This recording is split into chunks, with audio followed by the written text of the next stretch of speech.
it's actually time to introduce our guest. Our guest this evening is Gray Allan. Gray is a Scot. He lives in Falkirk. Maybe he'll tell you exactly about that horse's head behind his left ear. All right. It was going to be a question on one of my Scottish questions and whatever, but that's going to be left out now. Gray was also a graduate from Robert Gordon University. Now, to be quite honest with you, I had to look up where Robert Gordon University was, and I found it was in Aberdeen. So if someone had asked me about where it was, I wouldn't have had a clue. So Falkirk to Aberdeen, back to Falkirk. A member of it's Unison, and in fact, Gray is an official of Unison. We've also got another official from Unison who will probably be joining us a bit later, and that's Ray McHale. And Ray and Gray know each other. Such a small world. Anyway, he's also a member of the Labour Party in Falkirk, CLP, and I'm sure he does quite a bit of work. He's going to come and talk to us about something which he's actually written for Left Horizons, I believe, and he's also given a talk to Left Horizons, which you can actually find on Facebook. I'll hand you over now to Gray, because Scottish nationalism is his subject. We've got a couple of Scots on here tonight. We've got people who've lived in Scotland. So I'm looking forward to your talk, Gray. And after you've finished and whatever, maybe we'll have a couple of interesting questions. So over to you, Gray, and thank you for joining us. Okay, thanks very much indeed, comrades. I'm trying to remember when I was last in Chester. It was probably about 50 years ago, to be honest. So the marvels of modern technology, I can be at least virtually in Chester, if not in person. Sorry, to come to the picture behind me, I'm from Falkirk, as you know. Falkirk lies at the east end of the Forth and Clyde Canal. The two sculptures you see behind me are called the Kelpies, and they're situated at the sea lock at the entrance to the Firth of Forth. A Kelpie is a mythical Celtic creature, a water horse. It's actually a kind of evil spirit, to be honest. What a Kelpie did was grab unsuspecting passers-by and drag them into the loch and drown them. So it's maybe not appropriate, but the connection with the canal is, of course, the canal was originally powered by, or it was horse-drawn barges in the canal, so that's why they're there. So that's the Kelpies. As Dave said, I'm a member of the Labour Party in Falkirk and a former branch secretary of Unison, and I'm a delegate to the CLP from Unison. So I come to the party through the trade union movement. I'm a Scot, obviously, and one of the things to bear absolutely in mind about nationalism, any kind of nationalism, whether it's Scottish nationalism, English nationalism, whatever, it's an ideology that's about 90% emotion. Emotions are the major driver for nationalism. You'll find that in Scottish nationalism as well. And I'm not objective in this. So, you know, a lot of the things I'm going to say tonight, you know, some folk will potentially disagree with, and some of these are driven by my kind of emotional reaction to nationalism. And the fundamental one for me is England. England, to me, is not a foreign country. It's not a foreign country. I'll come on to that in a minute. So whatever the problems we have, for me, the solution to them can't involve an international border. There are problems, but an international border isn't the solution. Scotland's certainly a nation. I mean, there's a question of Scottish national identity, whatever that means. I mean, Scotland's a nation in the sense that it's got a long history as an independent country and has its own institutions of state, church, law, education, and culture. So a nation, yes, but does every nation then have to be a state? And that's the fundamental question. When considering Scottish nationalism, you don't need to know Scottish history. I'm not going to start with the arrival of the Scots in Dalriada. You don't need to know every blow of Scottish history, but it's worthwhile being aware of it, because that history is frequently romanticised and mythologised by the Scottish nationalist movement. And it produces, and they will produce, a long list of grievances that they drag up from Scotland's 310-year history as an independent, well, longer as an independent country. The Wars of Independence, Wallace and Bruce. I mean, if that's got any relevance whatsoever to modern politics, a late medieval conflict between Scotland and England. I mean, William Wallace, poor William, but he at least was a Scot. Robert the Bruce, of course, was Norman French, and his entire family was Norman French, as indeed many of the Scottish nobility involved in the Wars of Independence at that time were. They weren't Scots at all. It might have been a couple of generations, but they were Norman French or Anglo-French. And then you've got so you'll get the Bruce dragged up all the time. The Jacobite rebellion is frequently portrayed by the nationalists as some kind of war of liberation, when in fact it was very, very far from the truth. Bonnie Prince Charlie's task was to get the very fat arse of his father planted on the throne in London. That's what that was about. And of course, it was all caught up to in sectarianism. There's a report from the Scots Magazine of the time, eyewitness account, an entire congregation of the Church of Scotland in Edinburgh, the men, marched out with their minister in a contingent behind the Saltire to join the Hanoverian army because they were off to fight popery. That was what was driving a lot of the movement at that time. There's more Scots fought on the government side at the Battle of Culloden than fought on the Jacobite side. So all this mythology, you need to be aware of what lies behind it all.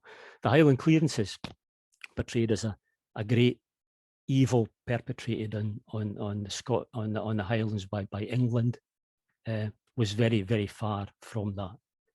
Many of the landowners who carried out the clearances and the evictions were as Scots as I am.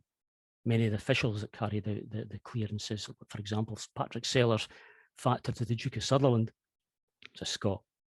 The Duke of Sutherland himself wasn't, I don't think, but the trouble with the Scottish nobility is they were so intermixed through the development of capitalism, so intermixed with the English or the UK ruling class, that in many cases are practically indistinguishable.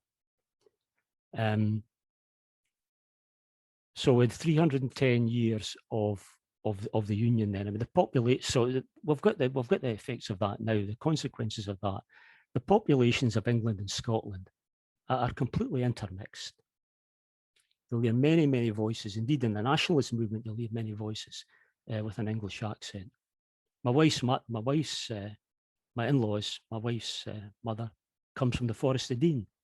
So, how do you start to separate all this? The Labour movement, Labour and trade union movement, is one united movement across the whole of the UK. We have one economic system.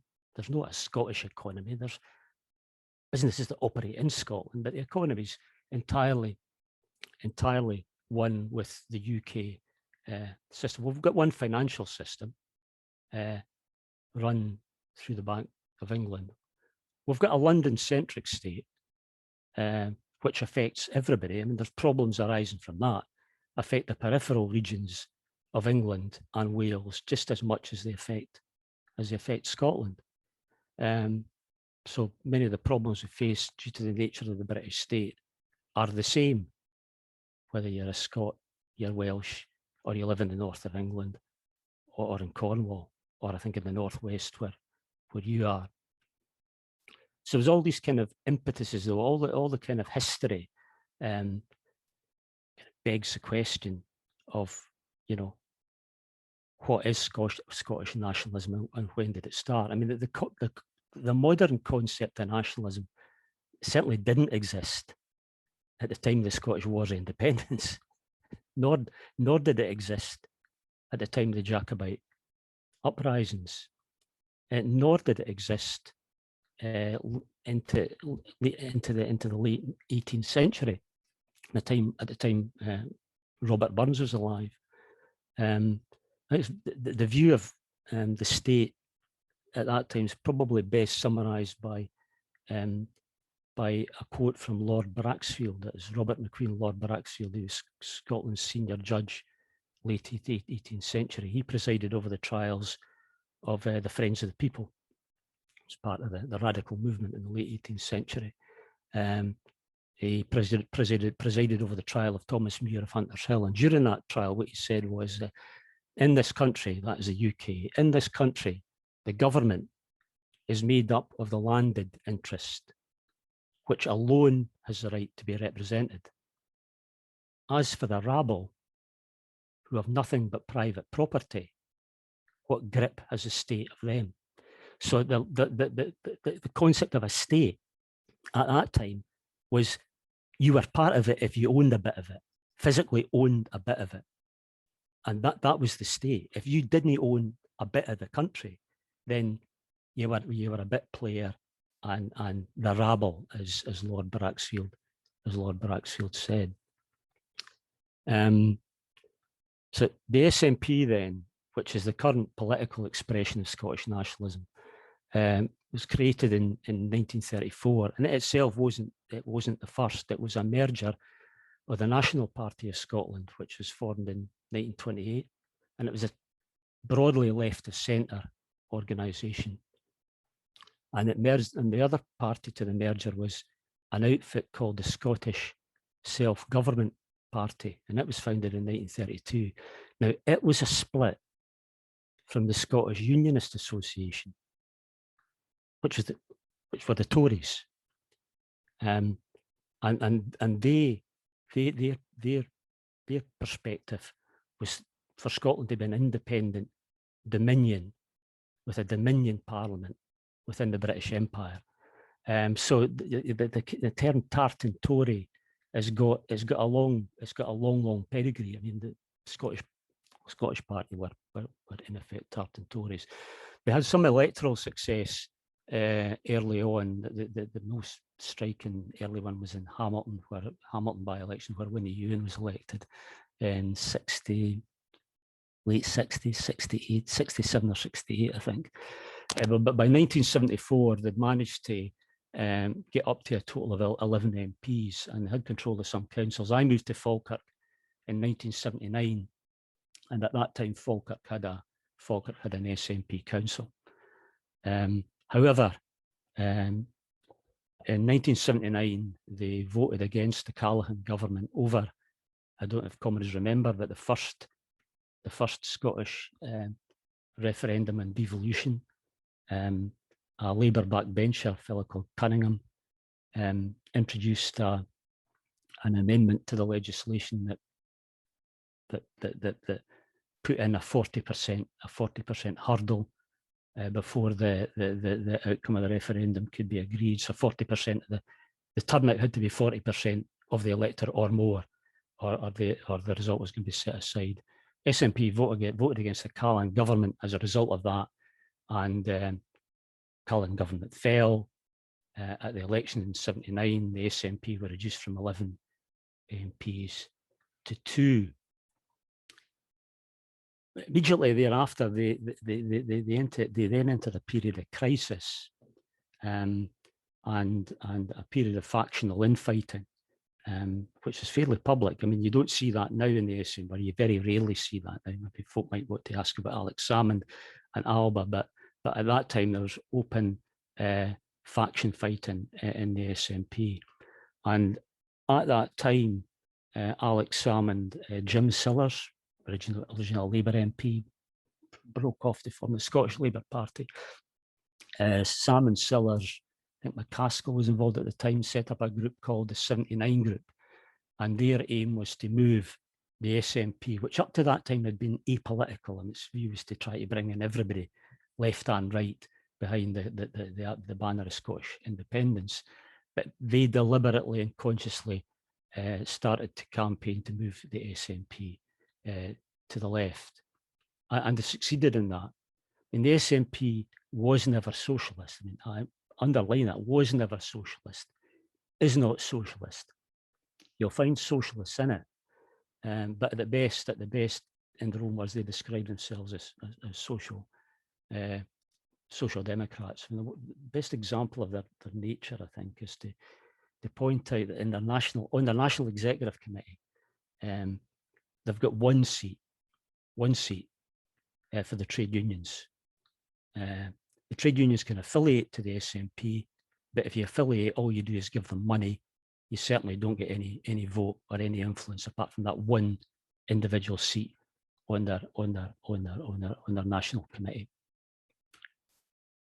So the aim then of the now democratic SNP, and I'm not trying to over-egg the pudding here, but their aim is not just the political defeat of Labour in Scotland, but their aim is the political extermination of Labour, because they've identified correctly that the biggest obstacle to them moving forward with an independence campaign is the mass organisations of the working class. And what we've got in Scotland is that we've now got, in effect, two. Well, we'll get into an argument what's the difference between social democracy and democratic socialism, but what we've got is, in effect, is two parties occupying the same, or practically the same, political field, and in their perspective, Labour has to cease to exist, or effectively cease to exist as a force for them before they can proceed. There is an assumption, I think, comrades, particularly comrades south of the border, that Scotland has always been a Labour stronghold. That nothing, comrades, is further from the truth. Up until about the 1960s, Labour was not a force in Scotland. In the general election of 1955, the Scottish Unionist Association won 36 out of the 71 seats in Scotland, with over 50% of the vote. And Labour has never come close to getting that share of the vote in Scotland. I mean, at that time, politics in Scotland again was divided along sectarian lines that are quite closely echo what you'll see in Northern Ireland. And the idea that Scottish Labour was based in the traditions of Red Clydeside is I think, a myth. Scottish working class and Labour, reflecting that, was pretty socially conservative. And within Labour, and particularly within Labour councils, and I was a councillor from 81 to 86 on Central Regional Council, and so I saw it firsthand. Labourism was the ideology of the day, and I described that. My description of that goes like this: the Labour Party is a mass party of the working class, right? Okay. Once Labour is elected to power, that means the working class is in power. So therefore, socialism has been achieved. Then all we really need to do is run things efficiently. And that's effectively what they did. There were some good advances made by Labour in local government, but otherwise it was this kind of stifling, conservative with a small c, timid, and sometimes, unfortunately, comrades, blatantly corrupt in the way we ran things. So there was a big problem with how we ran local government for decades in Scotland. But then we come on to devolution. I mean, devolution, never forget, was a major victory for our movement. Home rule had been a long-standing objective of the party, kind of like Clause 4, but it was honoured in its absence. But it was only really the impetus or the push given by the increasing political success of the SNP and of course the campaign inside the Labour Party by people like myself for a Scottish Assembly that produced in 1997 with the Blair government a two-question referendum on Scottish independence, which incidentally it was won by a clear majority, 66%, over 2/3 of the electorate voted in favour of the Scottish Assembly in that referendum. So the Scottish Parliament then reconvenes in May 1999, elected by PR, and that was another very, very contentious issue at the time. I mean, I actually argued against PR, but had it not been for PR, to be honest, I doubt if we'd have Labour would have any political representation in the Scottish Parliament at all today. It was elected by PR. Aim was to bring in a new kind of political consensus, political cooperation, and for a while that worked. 1999, you had a Labour-Liberal coalition under Donald Dewar, his early death. Then you had 2003, a Labour-Liberal coalition under Jack McConnell. But by the time we get to 2007, with the kind of incremental effects of New Labour in power, Iraq war, privatisations, the shine had come off. 2007, the SNP won 47 seats to Labour's 46 in the Scottish Parliament and formed a minority government. Again, what they did, and you'll see that continuing all the time if you look at the SNP's record in power, they take steps to emphasise the difference between Scotland and England. So they immediately changed the name from the Scottish Executive to the Scottish Government, and then you'll see the Gaelic equivalent of that in all the Realtas na Alba. Again, we're different, we're separate, and the bilingual signing. 2010 general election for us in Scotland was probably the last normal election. So we had 41 seats to 6 for the SNP. But again, that produced another Tory with a coalition, the Tory Liberal coalition. Again, feeding into the SNP narrative that Scotland can vote Labour till it's blue in the face or red in the face, but you'll always get a Tory government. 2011 Scottish election produced an SNP majority, and the mandate was accepted by all parties. That gave them a mandate for a referendum on Scottish independence. That's history. You'll know the outcome, comrades. No wins by 55%. Yes lose 45% of the vote, but defeats snatched out the jaws of victory. SNP's membership grows by thousands. And when we get to the general election in 2015, Labour's effectively wiped out. Labelled red Tories by the SNP, were reduced to one MP, Ian Murray in Scotland, who some would say is an archetypical red Tory. So what's happened is the vote in Scotland is now split 50-50 for or against independence. That's what defines politics in Scotland now. And although very few people mention it publicly, and I don't want to overemphasize it, or give it any more importance than it's got, but there is a link between the unionist, I don't particularly like the term unionist, but the unionist side and loyalism in Northern Ireland. I don't know if folk have heard of Mad Dog Johnny Adair, one of the leading loyalist terrorists.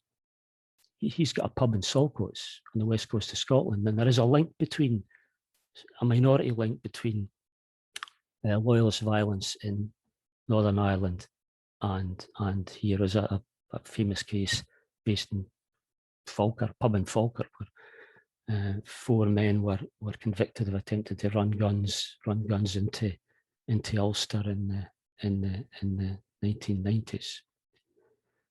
So with the realignment of politics, you've got one main yes party, the SNP, and you've got three no parties, ourselves, the Tories and the Lib Dems, which means it's practically impossible now for us, on the basis of first past the post, to win any significant gains in Scotland again, while the question of independence is so high up the political agenda.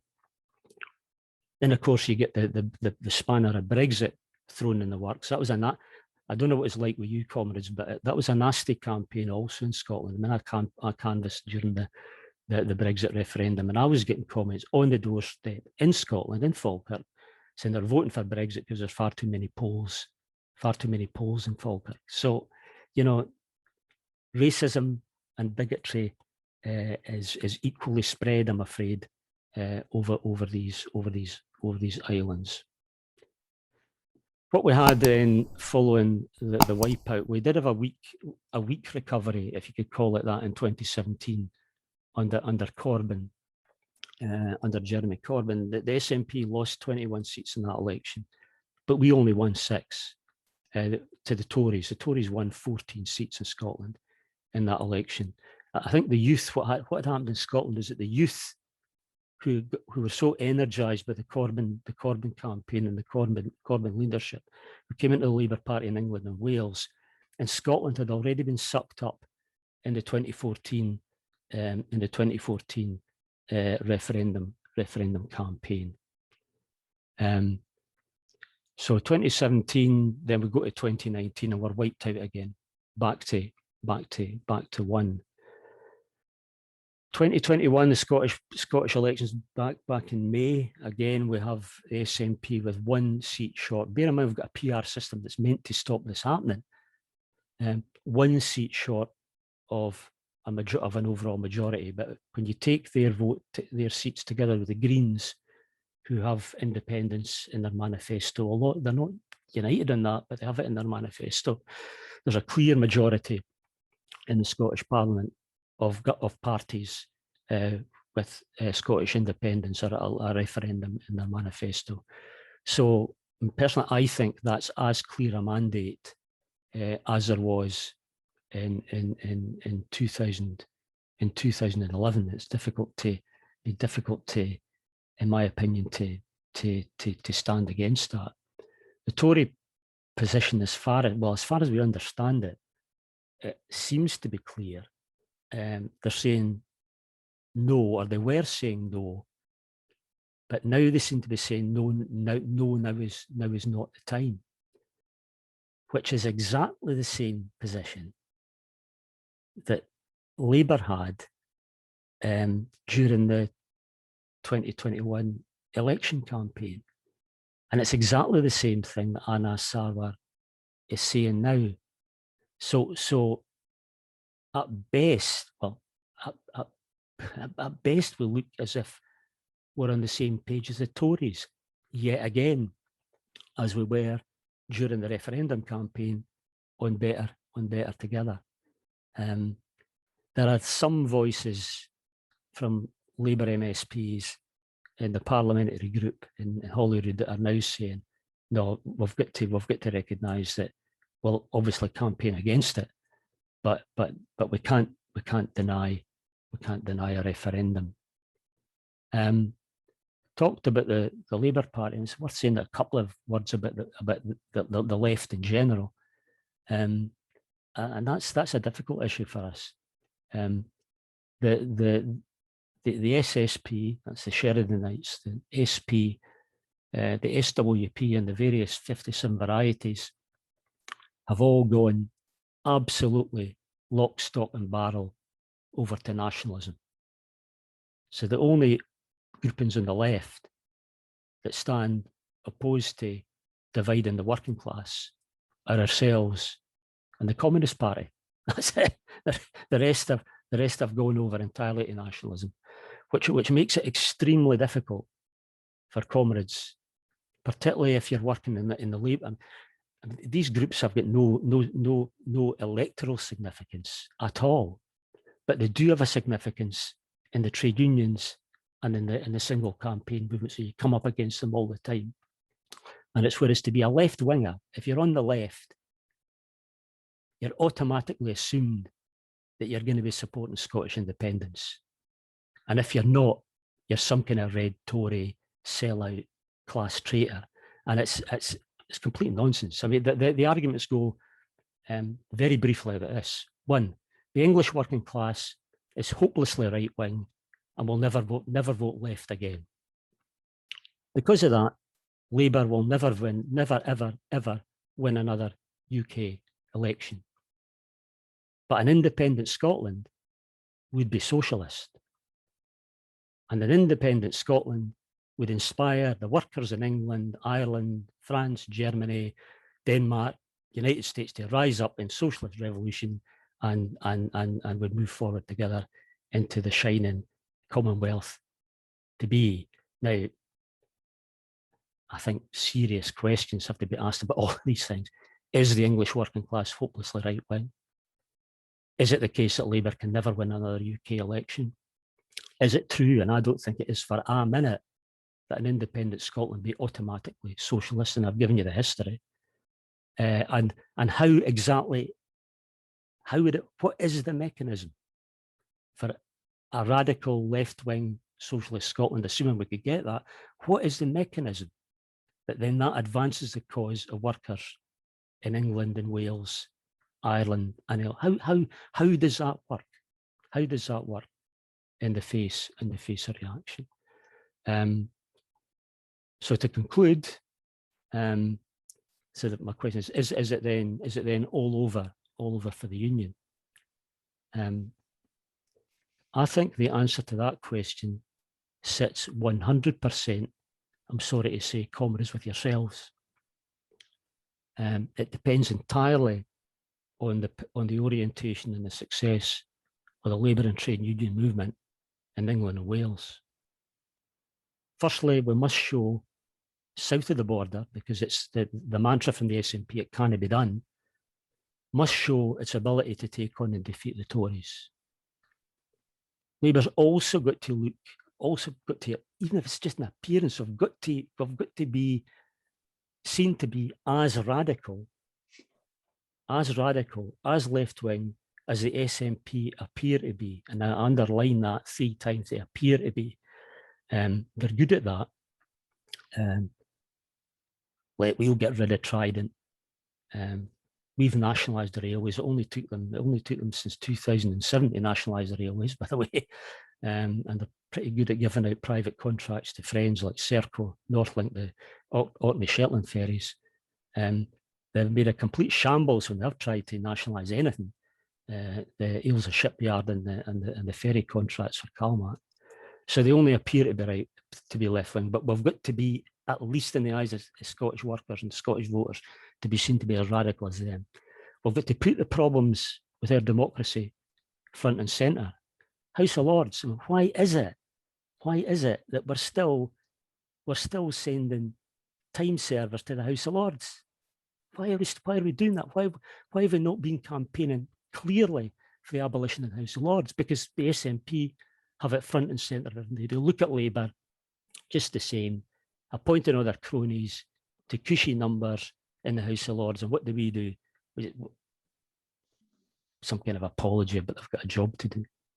And above all, we've got to, whatever solution we've come up with, we've got to look for solutions that don't involve an international border. But thanks very much, Dave. I've deliberately not talked about the SNP's programme, and I've deliberately not talked about the arguments against independence, because we could talk for hours and hours about that. But I hope I've given you some kind of ideas of the history, the background, and the difficulties that we face now, and that they are serious difficulties. And I think that we're running in now to Indie Ref 2. And it worries me. I mean, I've got serious. The Nationalists only have to win our independence referendum once. If you oppose independence, we've got to win every single time. What happens if the Nationalists win by, say, 51%, and we've got a section of the loyalist electorate that don't accept that? What happens? What happens if the Tory government in London say, we're not giving you a referendum ever because you said it's once in a generation, and that means 25 or 30 years. So you can come back to us in 2034. What do we think the nationalist extremists will do then? I think we're walking in, comrades, into a very dangerous, potentially a very dangerous place.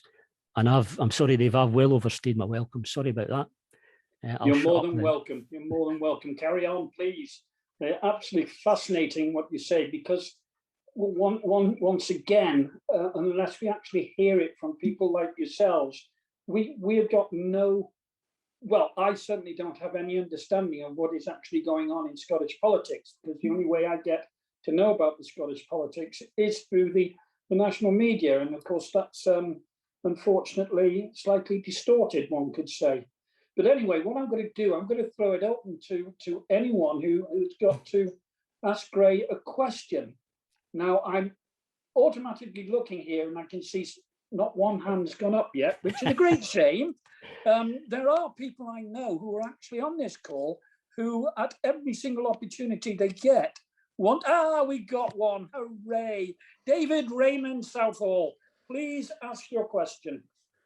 To save the union, because I think the union really is at risk. I think potentially Northern Ireland could reunite with the Republic of Ireland on the island of Ireland in the next 5 years. And I think, based on what my friends in Scotland tell me, who were dead set against leaving the union prior to the previous referendum, but now I've said, if we get another referendum, we've completely switched to wanting to become an independent country.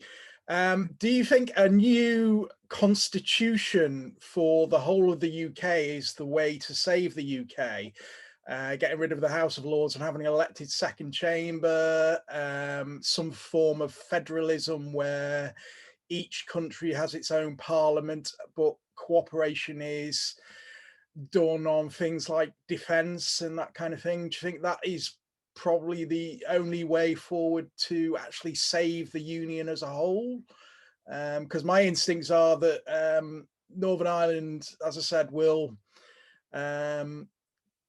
rejoin the Republic of Ireland, and I think Scotland's off at the moment. If they don't get another referendum, I think they'll be, taking the government to court, and really pushing the issue. Ray, would you like to answer that? How do you want to do this? I can either come in after each question, or I'll take two or three, whichever you want. I'd like you at the present moment just to come in one at a time. Yeah, please. Aye, no bother. That means I've got no time to think. So, Dave, I mean, I think it's a multifaceted thing. This, I think Labour has to be saying something radical about the Constitution. Absolutely, and I think we need to be saying things radical about the House of Lords. Absolutely, I've got a poster in my office. From about the 1930s, says Labour clears the way, and it's a picture of workers smashing down the House of Lords, and that was like 80 years ago. We've done nothing. Seems like the minute we get into power and the gravy train starts flowing and the salaries start rolling in, we just are, well, the folk that we send to represent us just get completely kind of blinded by it.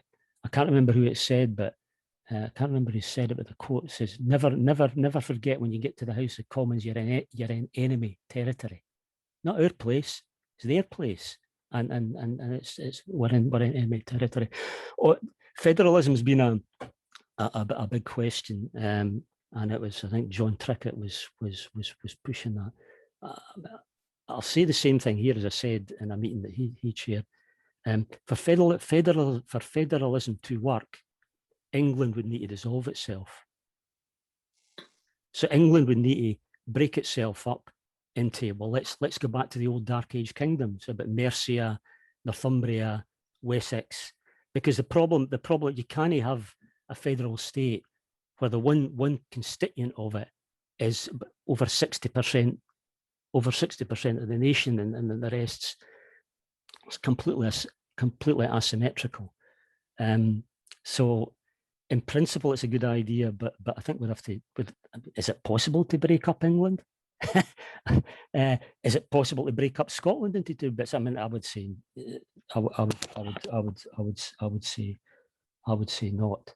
The idea of an English Parliament, which England doesn't have at the moment, completely separate from a UK Parliament. I say that the English Parliament sits in Westminster and kind of wear the robes and the guys with their tights on and their swords and their wigs, and fine. And you have a UK Parliament which sits in maybe Manchester or someplace like that, Edinburgh. You know, but you separate the two things out. That might be a way of do it. But it's a big question. But I do think we need to put the Constitution front and centre of what we're doing if we're going to have an impact in Scotland. Thank you, Guy. Vicky, you've got a question. Yes, thank you very much. I was wondering whether the rise of the SNP and their electoral success is sort of bound in with their anti-austerity stance. Because if you think back to when Miliband was Labour's leader, we went into that election, it was on an austerity ticket, and the SNP was the only anti-austerity party. And I remember feeling at the time, because I wasn't involved with Labour Party then, but I felt this affinity with the SNP programme and wishing that I too could vote SNP, and that we'd have a government on a socialist ticket. And you had wonderful MPs like Mary Black coming forward that I really was so refreshing. So in a way, like Brexit has become an entangled issue here. I'm just wondering whether in Scotland it's the nationalist and Republican thing that's got entangled all into the economic programme. And thinking back, if we'd had like a Corbyn manifesto at the time of Miliband, there might not have been that decline, and there might have been grounds to build on. And in some ways, I can sympathise with the people of Scotland who feel that the only way they're going to achieve a socialist government is if they're separate from the rest of us. I can see how that's a powerful argument. And the reverse of that argument is that what's necessary, if you to defeat the argument, you'd have to argue that what's necessary is a socialist UK government. And you can understand that people will feel dismayed when you can see what happens to us when we try to even have the temerity to elect a left Labour leader, and the party's ravaged. So I can quite see why it's in the position that it is. And I'm wondering whether you agree with any of that, or whether I've oversimplified things there. Thank you, Vicky. I will give you 5 seconds to think about that, Ray. Okay. 5 Mississippi, right? That's it. 5 seconds up. I think Vicky, that's a really astute question, and goes right to the centre of the problem we've got with the SNP. In short, they talk the talk, and Mary Black's one of the ones that talks the talk the loudest. But what they don't do is walk the walk. They, in Scotland, pass on every single Tory cut down the line, particularly to local government. Their budget for local government, I don't have the figures to hand, their budget, they get a budget cut from Westminster, say of 2 or 3%. They pass on a 10% cut to local government. And that's a conscious political decision they make. So they act as a conveyor belt for Tory cuts. They shout a lot. They say how terrible it is, but there is very little. Well, there is no evidence of any serious resistance at Scottish government or indeed SNP controlled council level to that. They have tax raising powers granted to the Scottish government as a result of the devolution referendum, voted by almost 2/3. Not quite. The second question on tax raising powers didn't quite get the 2/3 majority, but very nearly. They don't use them. They don't use them to do any redistributive redistribution of wealth. They don't do any. They haven't brought any progressive taxation. They do not. They've done nothing about the council tax. They promised to reform that. They've not done that. So they talk the talk. They don't walk the walk. When it comes to their own perspective about an independent Scotland, I mean, you might have heard of a report they published called the Growth Commission report. Effectively, their plan for an independent Scotland is like austerity on stilts, to bring the Scottish economy into line with that required for European Union membership. Involves cuts of about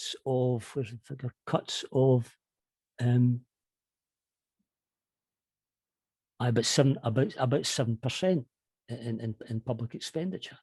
So that's our problem in a nutshell. They sing the anti-austerity song.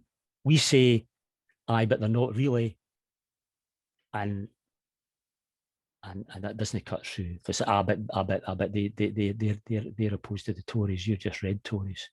You were in the same platform as the Tories in the referendum, so we're not listening to you anymore. So you know, they say they're anti-austerity, we believe them, but they are absolutely not. Thank you, Greg. Thank you. Next speaker is Paul Spencer. The question that's been on my mind is, when they had the referendum, the last one, although it said once in a generation, there was a caveat, I thought, if there was no substantive change in the relationship. Yeah. Now, if it goes to court, which the SNP are kind of threatening, because it looks like the UK government is not going to grant them another referendum, but they could perhaps take it to the court. Could they then argue that Brexit is this substantive change, and the court could then award them a referendum? And does the court have the power to override the UK government? Okay.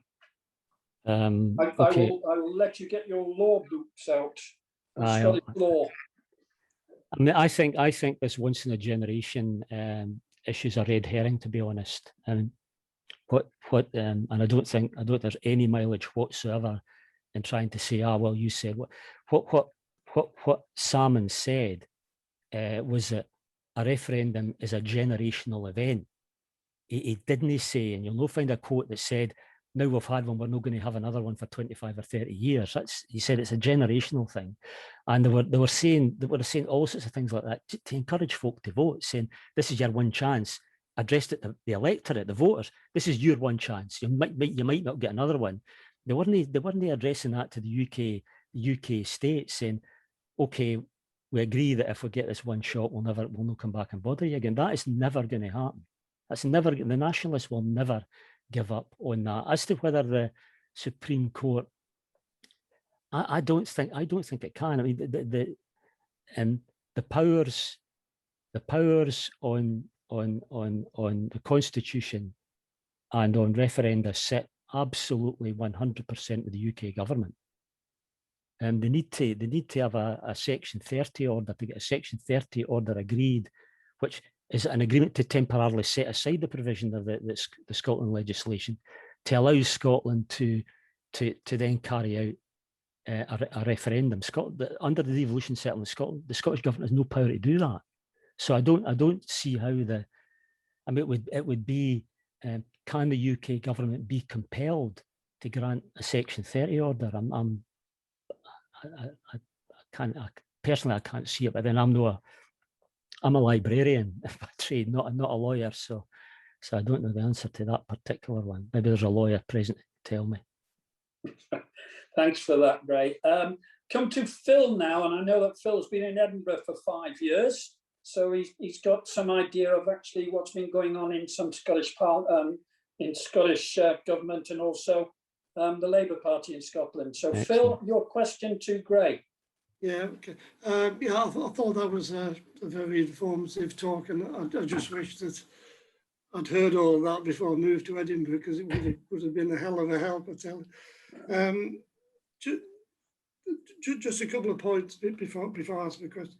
The previous point about the change, whatever, and Nicola Sturgeon keeps on saying about Scotland being dragged out of the EU against its will. I mean, the fact is that there was a lot of SNP supporters voted to leave. Yeah, it's not true that all of the SNP wanted to remain. That's wrong. And the SNP put it in the manifesto deliberately at the same time as they decided, in effect, not to contest the referendum. Nicola did no campaigning to remain in the EU. It seemed as though it was actually an excuse to allow them to say, well, we've been dragged out, whatever. Yeah. And in terms of spending, they actually spent more on a by-election in Orkney than they did on the EU referendum. Yeah. It's crazy. But just thinking about the way forward for Labour, and I mean, I just don't know what Labour can do now. But I mean, as I understand it, I don't think the SNP have ever had 50% of the population voting in favour of independence. I mean, obviously they've got all the seats, but they haven't got the population with them. It's always the Tories. The Tories are the ones that Nicola keeps having to go at. And I just wonder whether, I mean, it's probably a crazy idea, but I mean, should Labour be thinking about offering a referendum? If Labour got into power in the UK, and say, right, well, after we've been in power for 2 years, then we'll have a look at a referendum. I mean, if that's happened, then the Tories would no longer be in charge, so the SNP would not have the excuse of, well, we've always got a Tory government. Might that be a way of sort of trying to break the deadlock? I mean, at the moment, nationalism is the only game in town. It's not about politics, it's about nationalism. Yeah. And I just wonder if there's any way that Labour can try and break the deadlock. I think it's very interesting when you think about the SNP leavers, because Scotland voted about 60% in favour of remaining in the European Union, and that was spread across all the regions. Why was that? Is it because Scotland's, more European, more kind of open to the world? And I think this is kind of Scottish exceptionalism that I think's nonsense, to be honest. I think Scotland voted 60% for remaining in the European Union because that was the clear line of the SNP. The SNP put quite clearly that was how their support was to vote, and they also hinted, by the way, that if Scotland left or if the UK left and Scotland was dragged out, then that would be another way of getting the referendum. Where the SNP leavers have gone, the SNP is now saying, or at least I've heard their spokesmen indicate, that the route may well be, if Scotland was independent, it would may well be through a further referendum on EU membership. So it wouldn't automatically follow. So maybe that's them starting to think about how they get their leaver vote back and vote. Say, stay with us, you'll get a vote anyway, whether to stay or not. I think, I'll be quite clear, I think Labour has to be absolutely loud and proud about saying, yeah, there has to, if folk have voted for a referendum and put in the SNP and Greens into power, then there's got to be a referendum. And we'll argue about whether it's a good or a bad thing. I know the arguments about for or against Scottish independence can come, but the democratic principle of a referendum, I think we've got to be open about it. And it just driven to despair by Anna Sarwar and the leadership kind of, oh no, now he's not. It just sound like the Tories. On Brexit itself, I mean, I think that's a whole other discussion. But how Scotland would get back into the European Union is not a given. There's a whole range of issues about the economy that needs to be sorted out. They go on about Scottish currency. Oh, Scotland would use sterling. Well, not if they're wanting to join the European Union. They're not, because one of the things an applicant state is required to do under the acquis is to join the ERM. If you're using sterling, you can't join the ERM. So they can't use sterling and then meet that particular requirement for European Union membership applications. So I think they're all over the place in that. How they think the Kingdom of Spain's going to react when every time they see pictures of an SNP all under one banner demonstration, there's hundreds and hundreds of Catalan flags there. Although the SNP leadership very quiet about Catalonia, but I can tell you the Spanish observers won't have missed the fact that there's a strong link between Catalan separatism and SNP. And that's a really interesting question, the whole Brexit thing and what we should be doing about the referendum. That's interesting. Anyway, I've got a countryman of yours to come on who's got a question to ask. Kenny, all yours. Oh, Kenny. Hi, Greg. Yeah, I suppose full disclosure, I'm an ex-Labour Party member. I'm not ex in the recent batch of ex-members. I'm from an earlier ex-batch batch of members, and I am one of the 57 varieties of troublesome socialists you got to deal with up in Scotland. So I'm going to be kind of disagreeing with some of your takes, and I think you did a good kind of deconstruction of Hollywood history of Scotland, and I think you did a fair characterization of the SNP, but the SNP kind of comprehensively outmaneuvered Labour from the left, and Labour, it was so easy that the SNP aren't even that left. Labour's politicians were so tied to the austerity agenda coming from London that they were just seen as the establishment, and all the things you accused of the SNP of doing, of putting up token resistance, passing on not cuts, all can be laid at the door of Labour when they were in power. So that's those points. But what I don't understand is why you think the Labour Party needs to be against Scottish independence. We have the Conservative and Unionist Party, right? They've kind of tied their hands with that, right? We haven't. We're the Labour Party. We're for working people.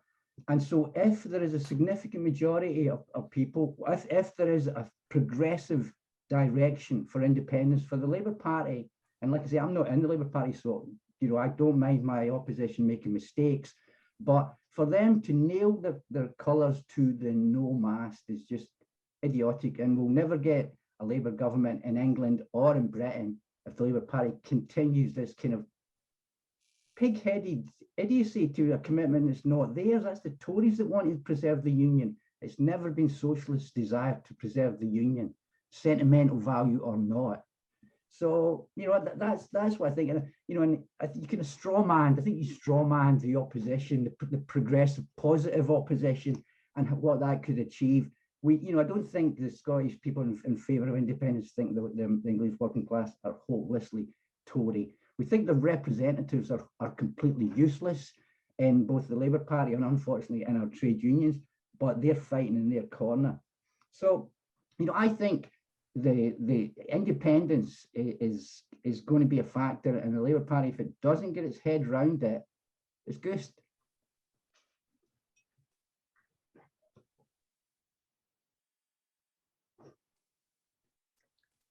I think that's. Finish, Kenny. I think yeah. Are you? You've gone mute. Oh, he's disappeared. Come on then, Craig. Well, you cut off in mid flow. Didn't do it on purpose. No, I just finished abruptly. I just said you goosed. That was. Oh, goosed. Goosed. Well, thanks very much. It's great to have words of encouragement. You know, I don't think. I mean, I don't disagree with. I don't disagree with very much of your analysis of Labour and power in Scotland. I mean, I thought I made it quite clear what I thought of the history of Labour and power in Scotland. I suppose where we differ is what should be done about that. Should the Labour Party be chucked in the bin and we try to do something new, or do we do something inside the party? And for years, I've always taken the view that the latter is far easier than the former. It's far easier to get to grips with the politics and the machinery of the Labour Party than it is to start out afresh. And I think history kind of demonstrates that. And the numbers involved are small. When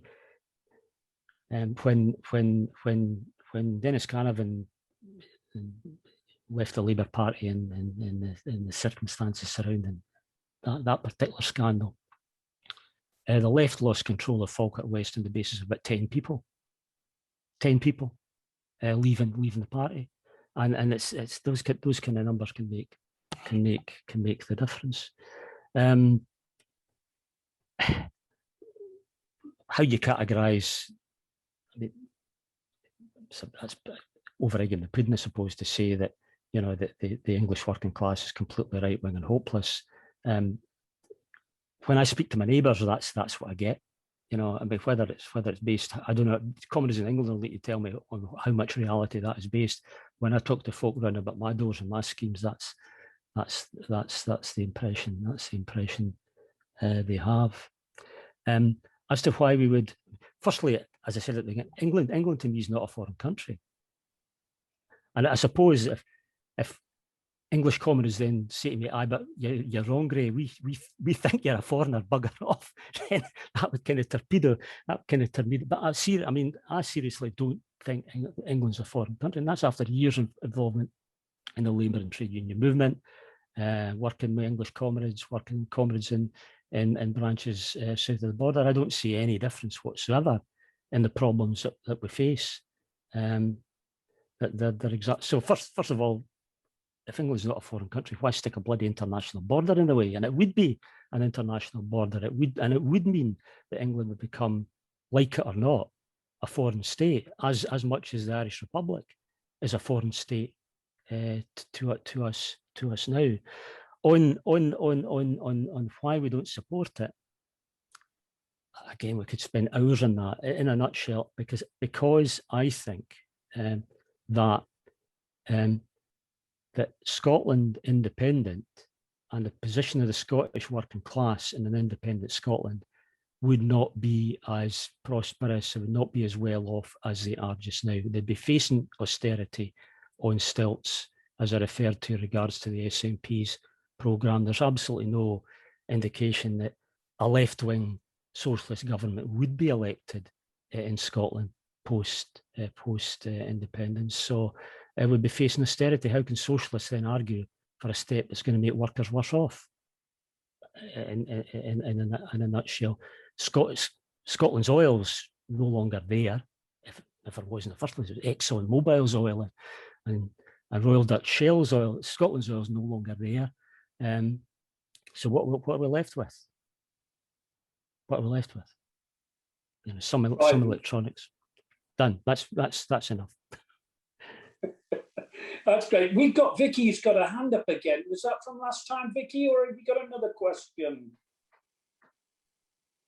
Yeah, I think it's coming back to this question of, are people in England, the working class, are they right wing and you know, and never going to vote in a socialist government? And I don't think that's right. I think what's happened is they've become totally disillusioned. I think it all happened of the Brexit issue, and they didn't trust Labour to deliver the out that they wanted, and disillusionment with politics. The difference is we haven't got an SNP party to vote for, but I think if there was one of those kind of you know, an alternative, a viable alternative party, I think possibility that they might have voted that way. I think a realignment of British politics has taken place. So I think to see the English voters as just right wing is kind of not really understanding the depth of despair of the working class and the extent to which they've been sold out over the years, over you know, the Blair years and subsequent. On the question of whether Scotland's a viable country within the European Union, I think that's an intensely political question. It's not whether you think they could have their own currency and they would survive.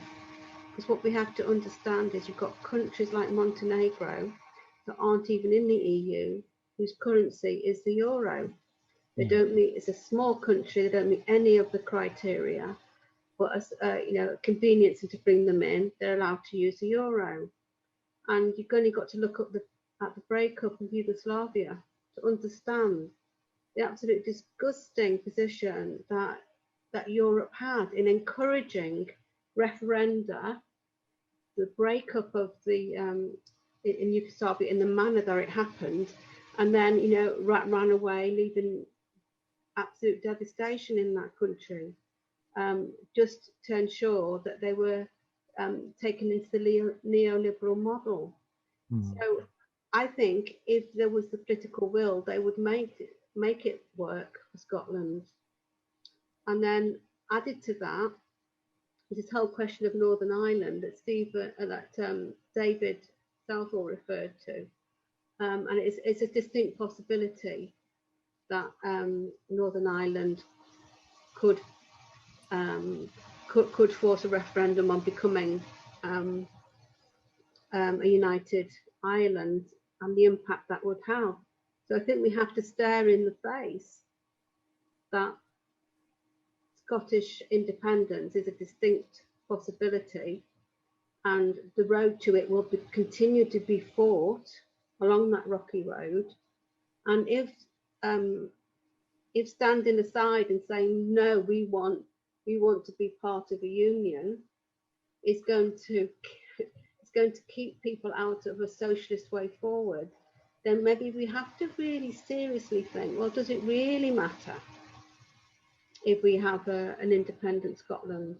Because most of us, in our hearts, we think yes for an independent Ireland, So it's a very complex kind of mix of things, in with a mix of a lot of other complex things globally and things that are going on. So it's making me feel that the future is not at all rosy. It's going to be a really rocky road. And I feel that we need to make alliances across, you know, all socialists and try to hammer out a way forward. You know, it's to save the situation for our future generations. Bear in mind that we've only got 40 years, haven't we, before global warming tips us over. So it's also. I was waiting for that comment. Yes. Gray, do you want to answer that, or can we go on quickly on to the last question of the evening, and maybe you can answer them both together? On global warming, Scotland's major oil refining and chemical plant at Grangemouth sits below sea level. So if there's any global warming, Scotland's economy's major flagship industry is going to be wiped out overnight. So I'm interested in that. Andrew, last question of the evening. Cheers. Great. That's really informative listening to that.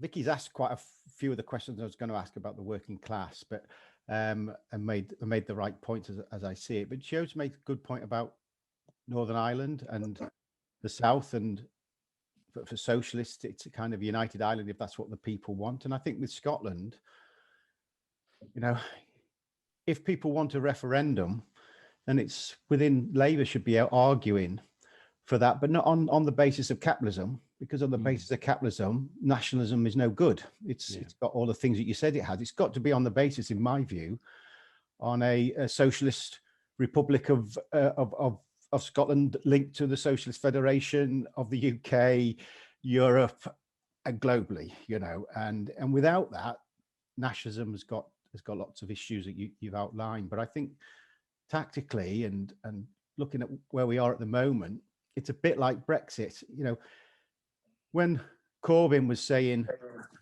we'll vote, we'll have a soft Brexit, but I'll honour the referendum. That gained a lot of traction in a lot of working class areas that voted for out, because he wasn't saying you're stupid to vote out. He was accepting what they'd done, even though there's lots of things you could say about the Brexit referendum that was kind of dodgy, and it was only 51% or so it wasn't really a clear mandate. But nonetheless, that's we were first past the post on that, and that's what happened. Yet when we changed in 2019 to now we're going to be Remain, that destroyed all the trust. And I think, I don't know what you think, but I think in Scotland, you know, with this referendum issue, I think you have to get on board with it, you know, but you have to point out that the difficulties that would be under capitalism, but it's a socialist united UK that's going to deliver for the Scottish working class in the same way it's going to deliver for the English working class. And one of the strange things, I'll leave you with an anecdote, because I think when you talked about racism and are Scottish people racist, and people have got the idea that Scottish nationalism's not got a racist tinge to it. Well, I was at a General Federation of Trade Union. I was on the executive for a short while, and I was at a do of theirs, and I met a Scottish couple in the evening do, and they were sitting on my table, so I couldn't get away from them. I had to talk to them, and I say that not because they were Scottish, I say that because they were racist. And what they had to say about the Scottish mind being different to the English mind was quite breathtaking. These were trade unionists from the community union, so maybe not any surprise, because that's quite a right-wing union. And then telling me that there was no unemployment in Scotland, there was loads of jobs. It's just that the Scottish mentality is different to the English mentality, and all that kind of nonsense. If I was black, that would be an outrage, and people would have jumped on this individual. But because she was Scottish and she was white and I was white, that didn't come across as racism. But me and my partner were just like, oh my God, I've got to move. So that's just a little anecdote of you know, putting some flesh onto what you were saying, that, you know, don't think that nationalism isn't a racist thing in Scotland. It most certainly is. And the other thing that's driven it home for me is that I never really thought of being English until the rise of Scottish nationalism. And now I've been forced to categorise myself as English, and I just categorise myself as part of the working class, wherever that from, you know. So it is divisive, and I think in England we've got to kind of make sure that we keep forging those links with working class people in Scotland, because our issues and our problems and our aspirations are all the same. I mean, yeah, I think that's absolutely right. The way forward's a socialist programme, and that I agree absolutely with Kenny. The difference is, you know, who does that, whether it's us, we win that battle inside the Labour Party, and that's not an uncontroversial thing to say, or whether we, as some comrades outside the party, argue that the Labour Party is dead and we should give it up and try something new. I don't agree with that at all. I think I touch on, if you have a look at the article on Left Horizons, I make the point that the worst argument that can be used against Scottish nationalism, the worst argument possible, is to say that Scotland's a basket case and couldn't manage to be independent. Economically, that's manifestly untrue. I mean, Scotland could be independent without a problem. If you drew an international border around Yorkshire, with a population of 10 million and a seaport, Yorkshire could be independent and a perfectly viable state. Scotland wouldn't be as well off, I don't think, and I think the economic analysis show that going forward, and as independent state as it is now. But you know, if folk want to make that choice, then you know they've got the right to do that. I think, you know, the task of comrades in England effectively is to, apart from winning the battle for socialism inside the party, at least that would really help, is to say to the workers in Scotland that you've got the absolute right to go. You've got the absolute right to have a referendum, and you've got an absolute right to vote for independence if that's what you want. If that's what you want, we'll support you. But would rather you didn't, and would rather you didn't for a whole range of reasons that all go into the arguments pro and anti-independence that are deliberately, that's a completely different debate. And so that's the job. Say to us, we can go if you want, but we'd rather you didn't. And people like me in Scotland saying, well, you know, it's a democratic right, but we would rather you stayed, because what unites us. I mean, they sound like sound bites, but I mean, as I said, nationalism is an emotional kind of thing, and I mean them absolutely. What unites us is greater than what divides us. We've got the same problems, whether in Birmingham or Bathgate, and the same. And this bit about Scottish exceptionalism, I don't buy for 1 second that Scottish folk have got a different mentality in a lot of things from people I know in England. And social surveys show in some things there are a slight difference, but nothing major. So what's the problem, basically? Don't be conned by the SNP. The SNP are at leadership level quite clear. They're civic nationalists. They try to say it's nothing to do with identity, nothing to do with ethnicity. All about civic nationalism. It's all about democracy. Whoever lives in Scotland is Scottish, but there's elements and I think Andrew came across, and there are elements in the rank and file that are different, and do see it in terms of blood and soil is putting it too strong, but do see it in terms of ethnicity and identity, and you know, there's no hiding from that. Thank you very much for that, Gray. As you quite rightly said, there are so many things which have been brought up in your talk that we could carry on for hours on individual things. One of the things which we never mentioned, or you just mentioned fleetingly, is that the way you actually vote for your parliament in Scotland is that you follow PR. Yeah. And the way that we vote in the UK for our parliament in the UK, we end up voting first past the post. Yeah. Yeah. Now, the thing is that I'm a great believer in PR. I think it's the only way we're going to get a Labour government now. I don't think we'll ever win first past the post. I think we're going to have to go for PR, and I think that's got to be one of the mainstays of our manifesto. But that's me personally, because I think it works. I think we're one of the only Western countries in the world, apart from America, that actually doesn't have PR. America has first past the post, as we do. Belarus uses first past the post. Yeah.